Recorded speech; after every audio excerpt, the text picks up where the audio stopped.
반야심경 무구자도인 주해 하남대원 선사 강설 머리글 석가모니 부처님께서 동서사방 종횡으로 중생을 위하여 설법하심이 마침내 49년이라. 그 가운데 21년간 반야경을 설하셨으니 이것은 사람의 본래 마음을 가리킨 것이다.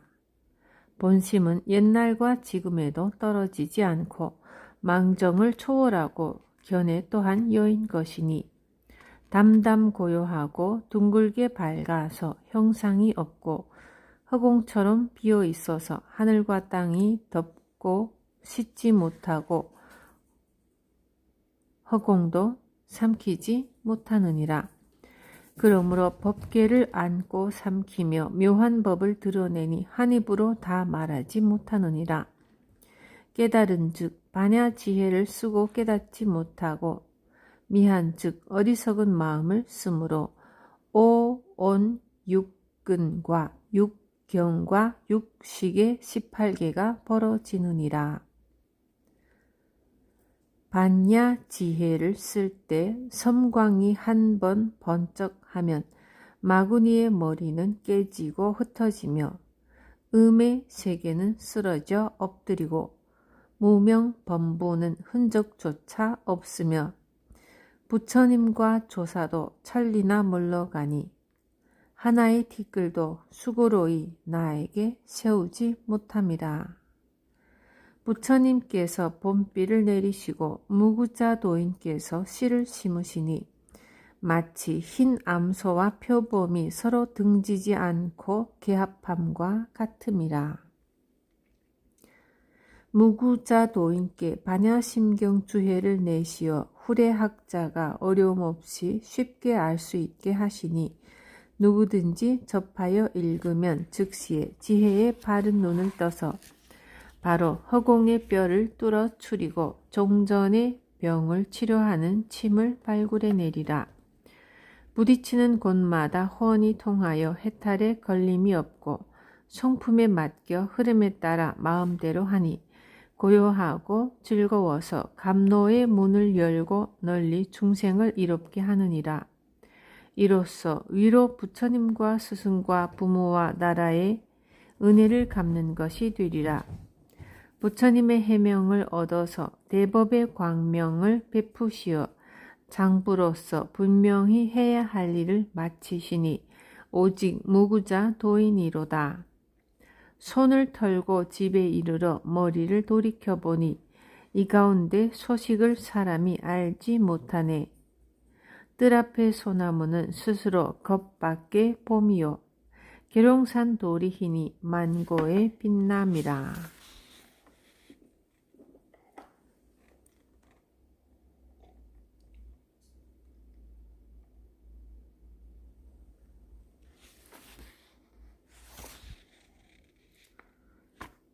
책을 열며 이 글은 1998년 11월 동안거부터 2002년 2월 동안거까지 하남대원 선사께서 오등선원과 오등시민선원의 대중을 위해 진행하신 소참 법문을 정리한 것입니다.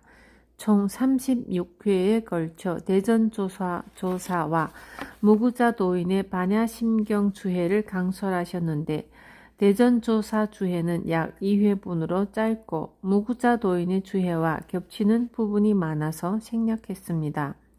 또 읽는 분들의 이해를 돕기 위해 강의 구분 없이 이어서 정리했습니다.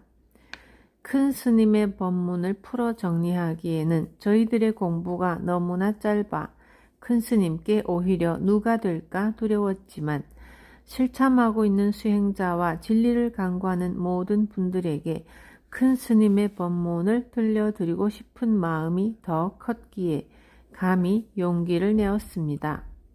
돌이켜보니 더 세밀히 살피고 더 자주 큰 스님께 여쭈었더라면 하는 아쉬움이 큽니다. 부디 이 책이 실참 실구하는 모든 분들께 마음의 고향에 이르는 반야선이 되었으면 합니다. 이 책을 낼 수 있도록 자리를 마련해 주신 불광 출판사 대표 지홍 스님을 비롯한 불광 출판사 관계자, 그리고 항림사 회주 진호 스님, 항림사 주지 서봉 스님, 경담 스님, 소연 스님, 무지 스님께 감사드립니다.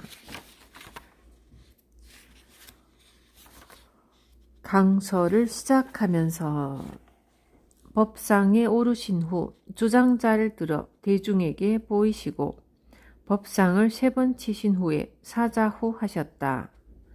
시회 대중은 아시겠습니까? 방금 산승이 주장자를 들어서 3번 치고 물었습니다. 대중은 아시겠냐 이 말이죠. 여기에서 알아 개합하면 반야경 속의 골수를 바로 깨달아서 해 마치는 것입니다. 부처님은 성도 후 49년 동안 중생을 위해 설법하시고 교화하셨습니다. 중국의 천태지자 대사가 교판하신 바에 의하면 부처님께서는 화엄경을 최초의 21일 동안 말씀하시고 아함경을 12년, 방등경을 8년, 반야경을 21년, 법화경을 8년 동안 설하셨습니다. 반야경을 가장 오래 설하셨죠. 반야경은 흔히 600부 반야라고 합니다. 이 600부 반야경을 짐으로 짊어지라면 혼자서는 다 짊어질 수 없을 것입니다. 이 600부나 되는 반야경의 골자를 추려서 270자로 압축한 것이 반야심경입니다. 골수만 추려서 요긴하게 만든 것이죠.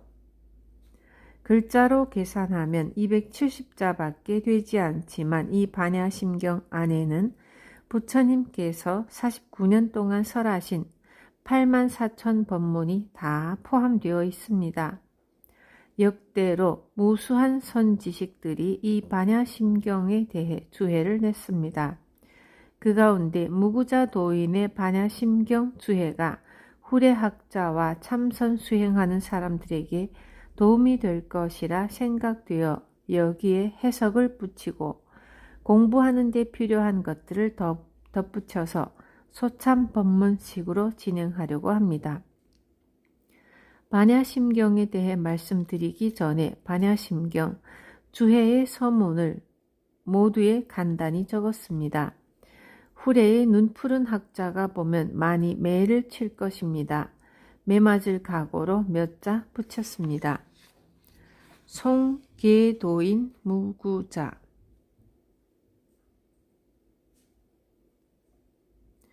강설. 송계도인 무구자라는 분이 있었습니다. 일정한 거주지도 없고 호련히 나타나서 무엇인가 외우곤 하는데 어느 스님이 들어보니 어떤 것은 알아듣겠고 어떤 부분은 잘 알아들을 수 없었다고 합니다. 그래서 인사를 하고 물어보았습니다. 말씀하시는 것이 무엇입니까? 반야심경을 주해한 것입니다. 인도에서 전해 내려온 것인데 희귀한 것이니 한번 보십시오. 그래서 그것을 받아 훑어보니 좋은 말씀이어서 속장경에 실었다고 합니다.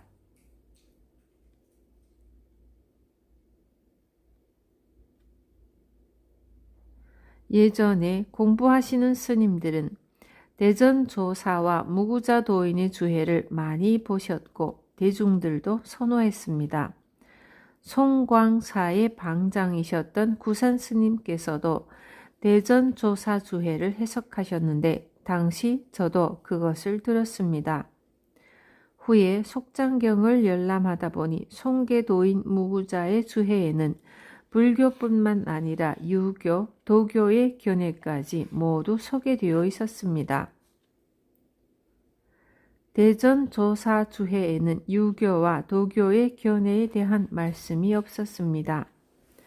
망아지가 천하 사람을 밟아 죽이니 임제도 익숙한 도적은 아니네. 중국 민땅에 후백이라는 천하에 소문난 도적이 있었습니다.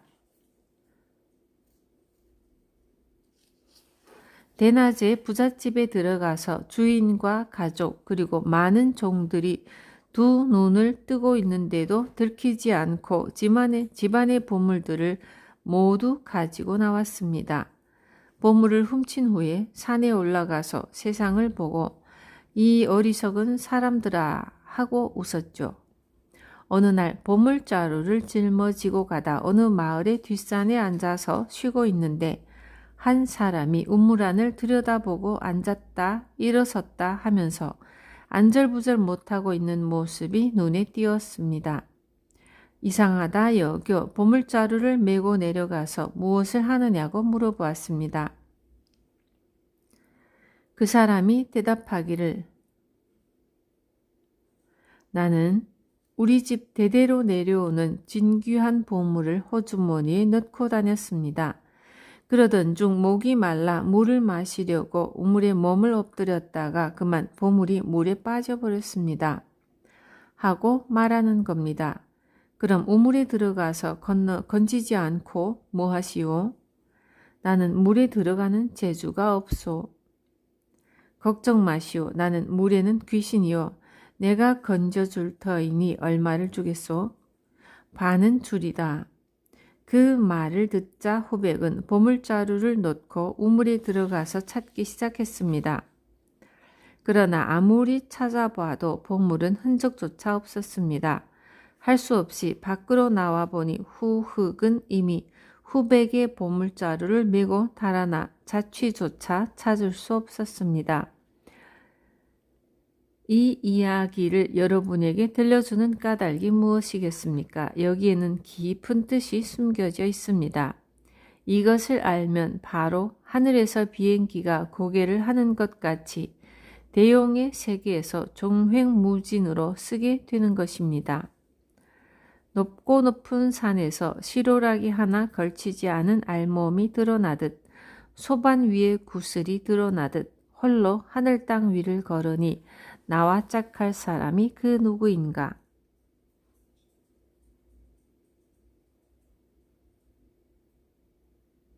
대각사의 용성 스님께 전강 스님이 찾아오셨습니다. 용성 스님이 물었습니다. 영신아, 네, 공부를 많이 했다고 하니 하나 물어보자. 네, 하문하시죠. 어느 것이 제1구이지? 예?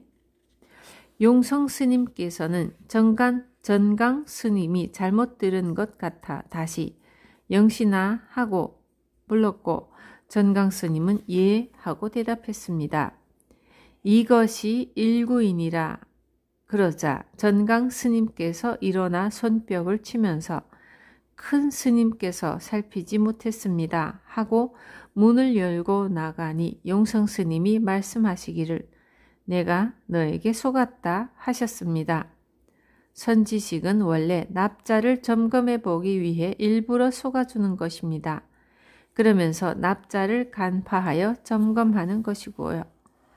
이것은 공부하여 대지혜를 밖으로 드러내어 쓸 수 있는 그런 세계에서 오고 가는 말입니다. 용성 스님께서 납자의 공부 깊이가 어떠한가 알기 위하여 방망이 맞을 요량을 하고 납자 속으로 들어간 것이죠. 일단 언하에 눈 마주칠 때 간파했으면서도 재차 물어보는 선지식이 많습니다. 그러면 안으로 공부한 내용과 알고 있는 것을 밖으로 어떻게 표현하는지 볼 수 있습니다. 언어로 100% 맞게 표현할 수는 없습니다. 언어로 100% 맞게 표현할 수 있다면 부처님께서 왜 걱정을 했겠습니까? 그러나 세상 사람들은 진짜를 모르고 진짜를 가르쳐주기 위한 방편에 속고 있습니다. 반야의 눈이 열린 사람은 속지 않습니다. 그러나 눈이 열리지 않은 사람은 속게 되어 있습니다. 그런 것들을 잘 알고 들어야 합니다.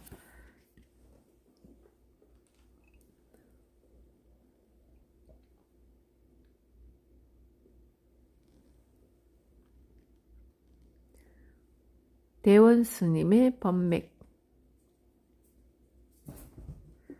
천성선원의 용성 스님께 고암 스님이 물었습니다. 금강경은 전부 공리입니까? 용성 스님께서 반야의 공리는 정안으로 보는 것이요. 이 말씀에 깨침이 있었습니다. 용성 스님께서 다시 물으셨습니다. 조주무자 10종병에 걸리지 않으려면 어떻게 해야 합니까? 고암 스님께서 다만 칼날 위에 길을 갈 뿐입니다. 세존께서 가섭에게 꽃을 들어 보이신 소식은 무엇인가? 사자의 굴속에 다른 짐승이 있을 수 없습니다. 육조 스님이 바람이 움직이는 것도 깃발이 움직이는 것이 아니라 마음이 움직이는 것이라 했는데 그 뜻은 무엇인가? 고암 스님이 3번 절하고 하늘은 높고 땅은 두텁습니다. 이번에는 고암 스님이 스승에게 물었습니다. 스님의 가풍은 무엇입니까? 용성 스님은 주장자를 3번 내리쳤습니다. 그리고 고암 스님에게 물었습니다. 너의 가풍은 무엇이냐? 고암 스님도 똑같이 주장자를 3번 내리쳤습니다. 이에 용성 스님이 만고풍월이라 하시고 다음과 같은 전법계를 내려 인가하셨습니다. 부처와 조사도 알지 못하고 머리를 흔들며 나도 또한 알지 못하니 운문의 호떡은 둥글고 진주의 무는 길기만 하다.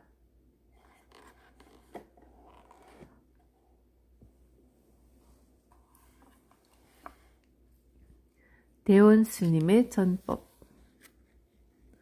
호련히 잣나무에서 손을 놓고 한 걸음 나아가라는 말을 듣고 의심뭉치 확연히 녹아 무너졌네.